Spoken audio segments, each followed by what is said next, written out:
किसी सियासी जमात को लेकर या पाकिस्तान के हालात को देखकर हम लोग टेंशन में आ गए हैं बहुत ज़्यादा। तो इसका क्या हल, हम क्या करें? क्या आपने देखा है न्यूज़ चैनल्स पे न्यूज़ तो रेपिटेशन पे लग रही है ना, चल रही है, वो एक ही बात को 10 दफ़ा रिपीट कर रहे हैं। ये मुझे फील हो रहा है कि पाकिस्तान के ना 80% लोग मेंटल हेल्थ का शिकार हैं, मगर वो ना शो करते हैं ना वो बताना चाहते हैं। तो यही तो असल वजह है। वो ऐसी गोली ठीक है, वो खा के ना बंदा टेंशन दूर हो जाए, बंदा खुश हो जाए।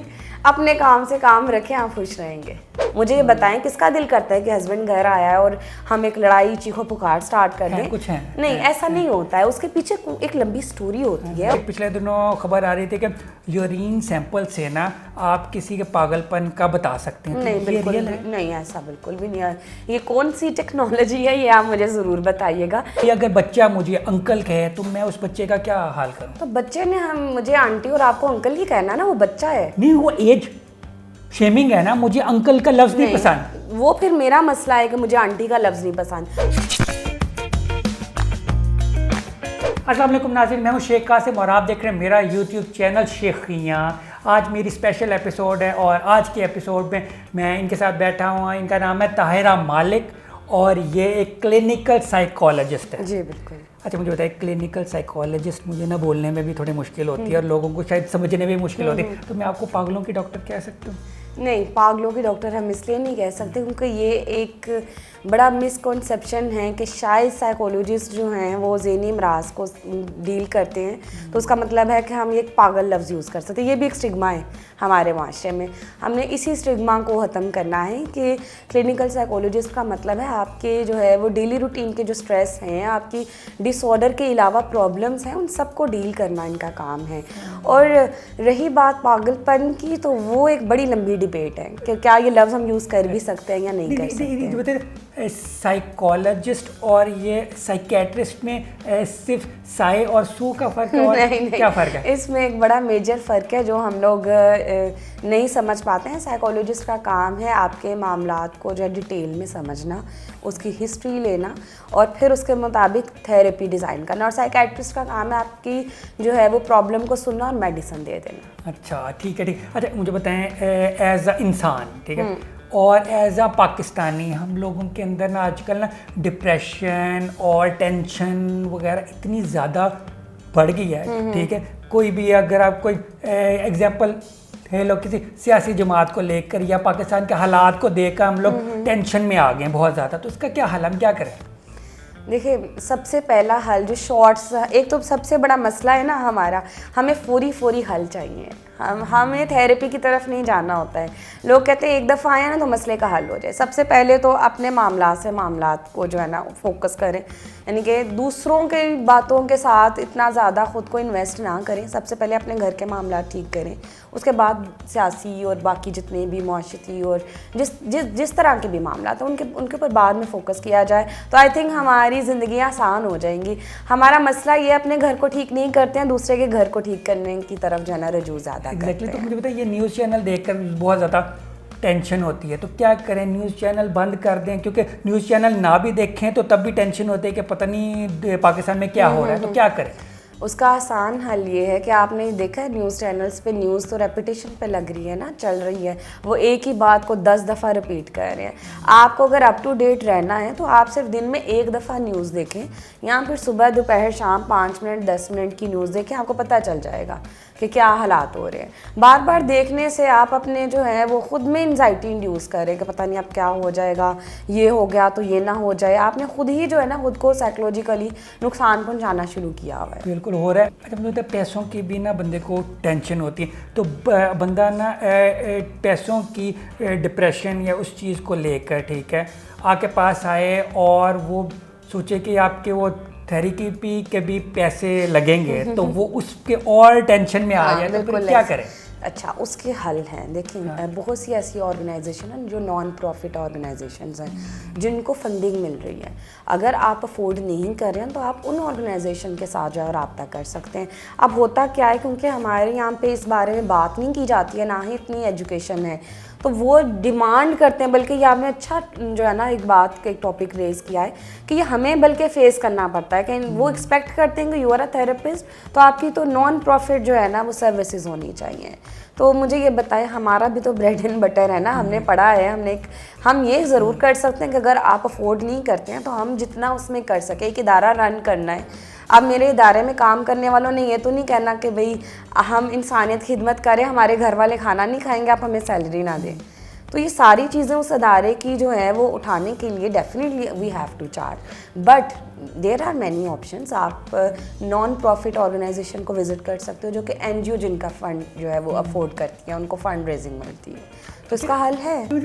ये मुझे फील हो रहा है कि पाकिस्तान के ना 80% लोग मेंटल हेल्थ का शिकार है, मगर वो ना शो करते हैं ना वो बताना चाहते हैं। तो यही तो असल वजह है।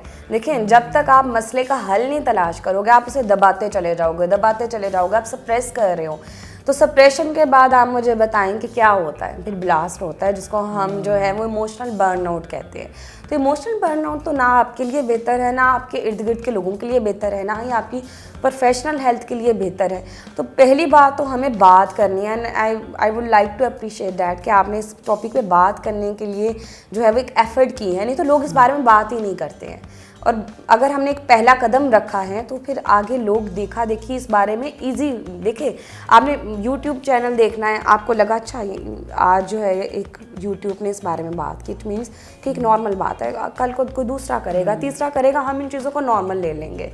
लेकिन अनफॉर्चुनेटली हम इस पर फोकस कर नहीं रहे हैं। मुझे ये बताएं, आपका माइंड आपकी बॉडी को ऑपरेट करता है, तो क्या उसका हक नहीं है कि उसकी केयर की जाए? मैं अपनी बॉडी की केयर करती हूँ, सेल्फ हाइजीन के इतने महंगे प्रोडक्ट लोग लेते हैं।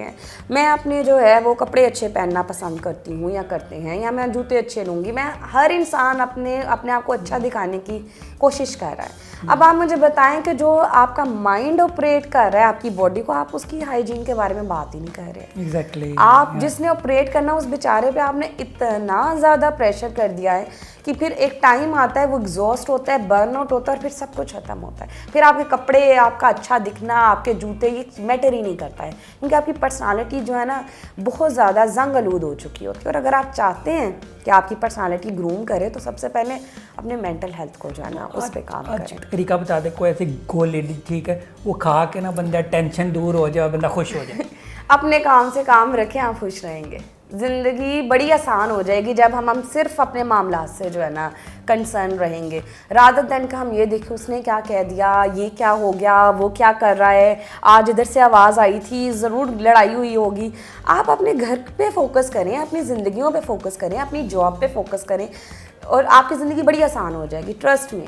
अच्छा, ये गोली से मुझे याद है कि ना आप क्या कहते हैं, एडिक्शन और ये ड्रग्स वगैरह उस पर भी काम करते, तो आपको पता होगा ये चीज़ें कहाँ से मिलती हैं, क्योंकि आप मुझे बता देंगे मैं फिर उधर नहीं जाऊँगा यहाँ ये मिलती हैं।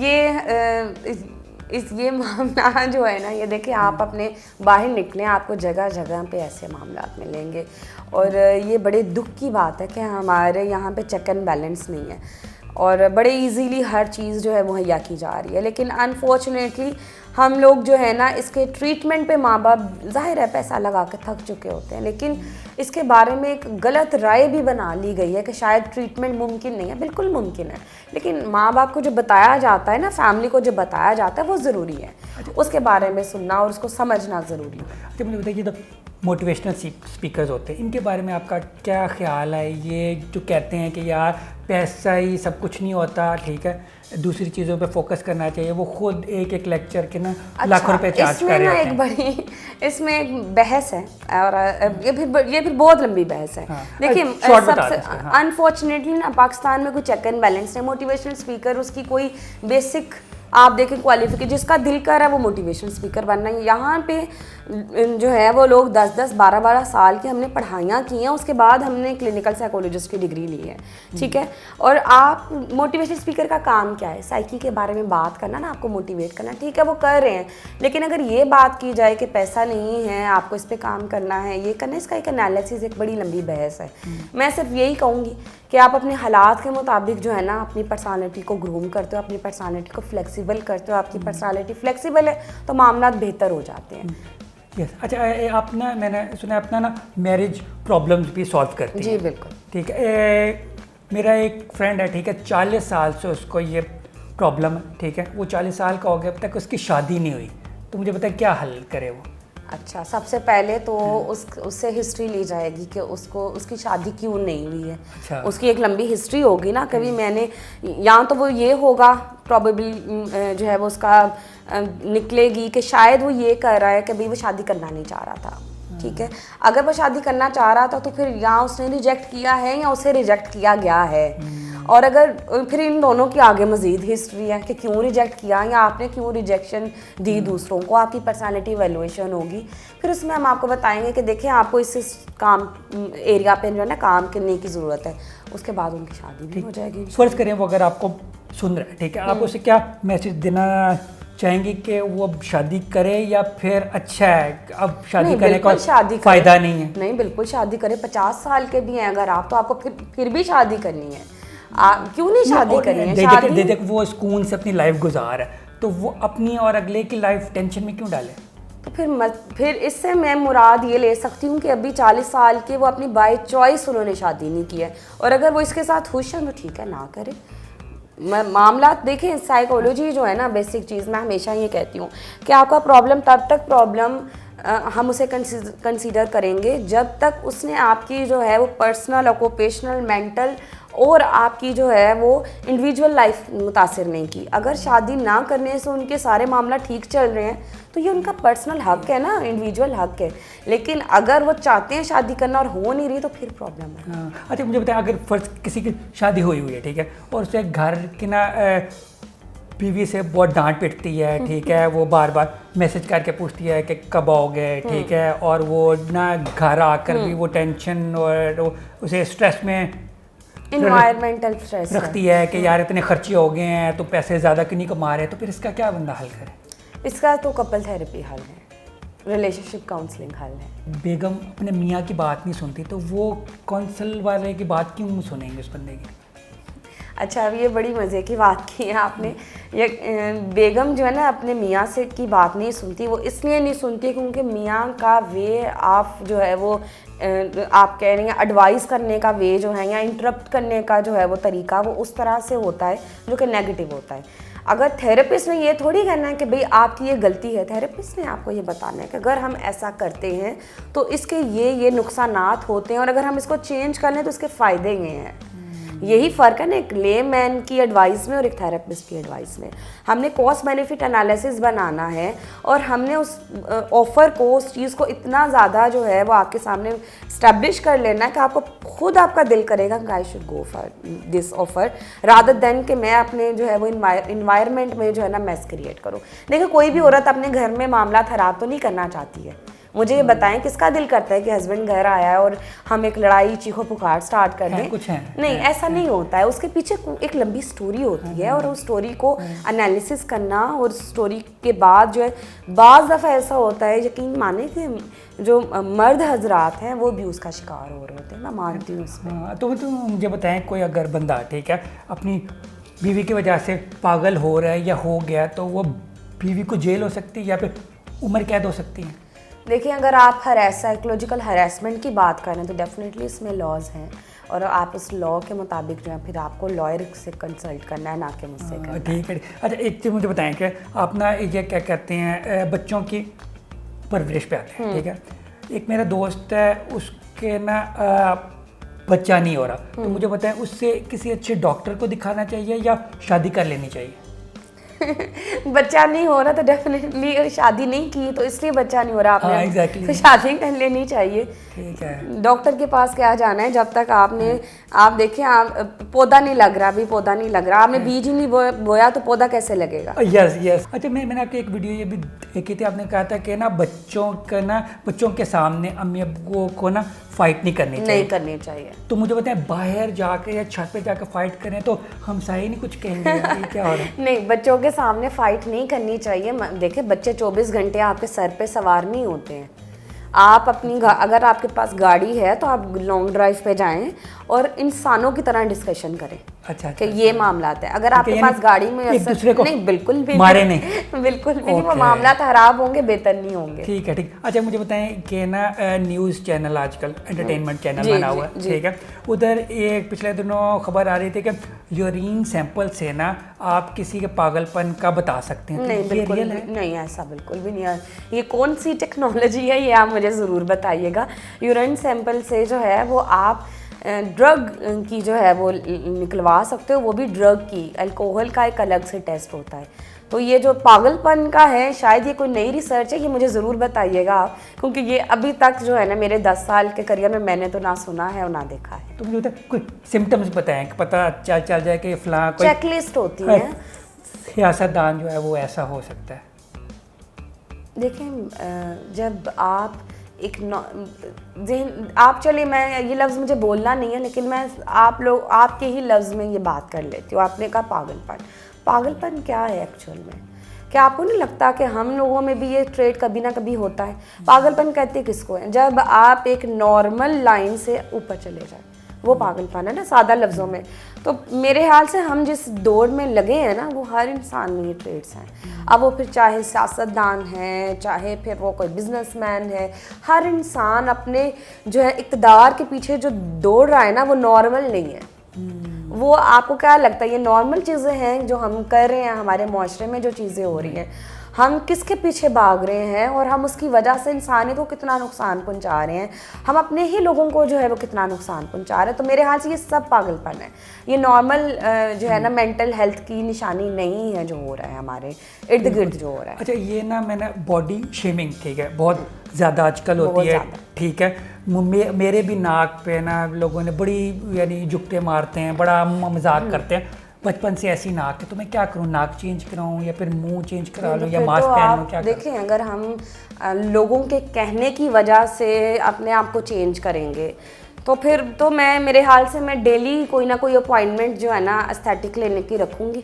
और मैं खुद पे कभी मैंने नाक चेंज करा ली, कभी मैंने आंखें बड़ी करा ली। अब लोग कहेंगे अभी आंखें बड़ी करवा ली हैं, फिर मैं दोबारा से उसको छोटा करवाऊँगा।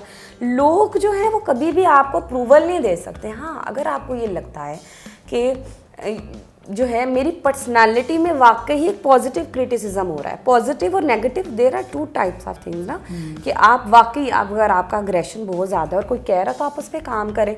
नाक चेंज कराने से मुझे बताएं क्या हो जाएगा? हाँ, वैसे सूंघता तो ऐसे ही हूँ, वैसे भी हूँ।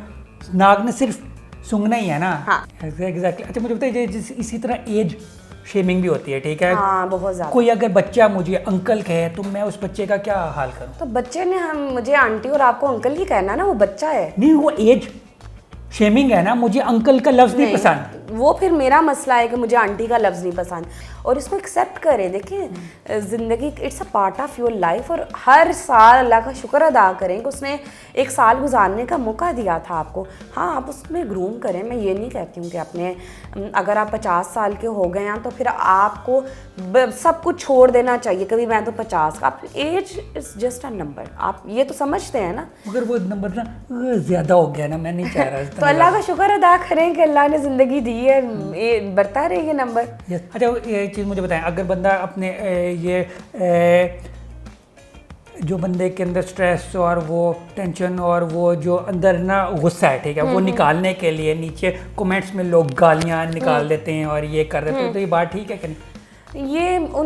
मैं यही कहूँगी, मैं उनके ऐसे कमेंट्स जब देखती हूँ तो I feel pity for them कि they are having mental issues, they are having frustration issues, और उन्हें शायद कोई सुनने वाला नहीं है। मैं इसको इस तरह से देखती हूँ कि शायद हमारे यहाँ पे ना गुड लिसनर्स नहीं रहे हैं, तो वो फिर जहाँ मौका मिलेगा वहाँ पे फ्रस्ट्रेशन, उन्हें पता है ना अगला बंदा मुझ पे जो है वो मेरे तक पहुँच नहीं सकेगा, मुझे पूछ नहीं सकेगा तुमने ऐसा क्यों किया, तो वो फिर कमेंट्स में आके इस तरह की चीज़ें लिखते हैं। अच्छा, तो मुझे पता है ये ज़्यादा बेहतर है कि ना किसी को झूठ बोल के उसकी तारीफ़ करना वो ज़्यादा बेहतर है, या जो बंदे के दिल में है या दिमाग में वो सच बोल कर अगले बंदे को सही से बता दो कि वो क्या समझता है? इसमें एक चीज़ है, अगर आपके अल्फाज किसी का दिल दुखाते हैं तो आप झूठ भी ना बोलें, आप सच भी ना बोलें, आप चुप रहें। खामोशी भी एक नेमत है।